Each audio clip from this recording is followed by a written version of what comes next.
Hello, আসসালামু আলাইকুম। আশা করি সবাই ভালো আছেন।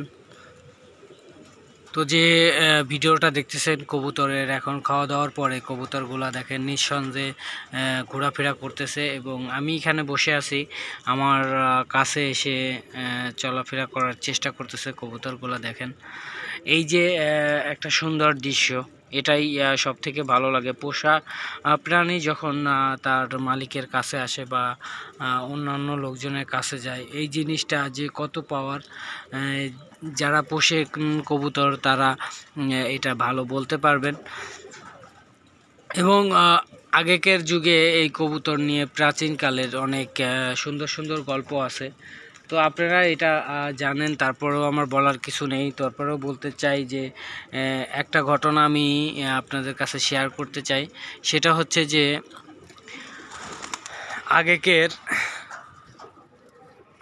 আগেকের রাজা বাদশারা যখন যুদ্ধে অংশগ্রহণ করত, এবং আরও একটা কাহিনী আছে যে যারা এই যারা যে প্রেম করত, প্রেমের চিঠি টিঠি পাঠানোর জন্য কবুতর নাকি তারা ইউজ করত। এই কবুতর দিয়ে নাকি চিঠি আদান প্রদান করত এবং চিঠি দিয়ে আগে তো সেরকম, এখন যে যোগাযোগের মাধ্যম, আগে সেরকম যোগাযোগের মাধ্যম ছিল না। এই যে যোগাযোগের মাধ্যমই ছিল হচ্ছে কবুতর। সেই কবুতর দিয়েই মানুষ যখন চিঠি আদান প্রদান করত, ও সেই সময়কে প্রাচীনকালের সেই যুগের একটা ডাক বাক্সকেই বলে এটা।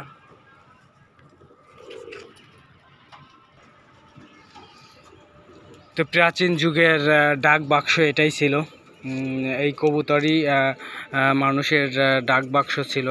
আমার জানা মতে আমরা যখন মুরব্বীদের কাছ থেকে শুনছি যে এই কবুতর নাকি এক সময়কের ডাক বাক্স ছিল এবং চিঠি আদান প্রদান করত।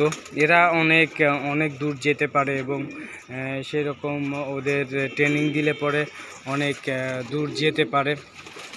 ওদের মেমোরি এত ভালো যে যা বলার বাইরে। তো কবুতরগুলা আসলেও আগে যখন গল্প শুনতাম যে কবুতর দিয়ে চিঠি আদান প্রদান করা হতো, তো সেই গল্পটা আসলেও বাস্তব। এখন কবুতরের যখন রিসার্চ দেখি, দেখা যায় যে 2 দিন 3 দিন পরে কবুতরগুলা চলে আসে। তো তখন ভাবি যে আসলেও যে প্রাচীনকালের যুগের কথাগুলো আসলেও বাস্তব। আমরা যা শুনেছি তা আসলেও বাস্তব।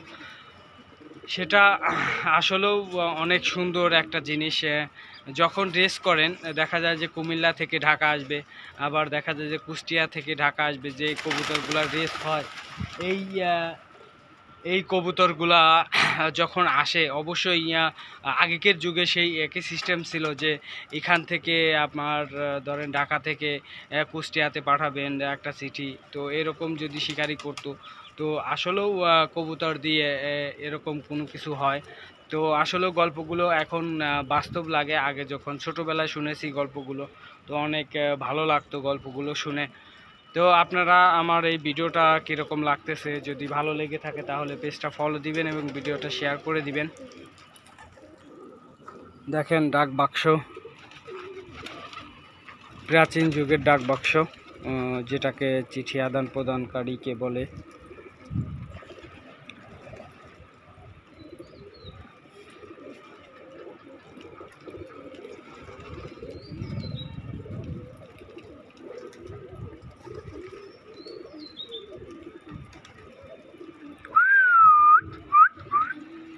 আহ আহ আহ আহ আহ আহ আহ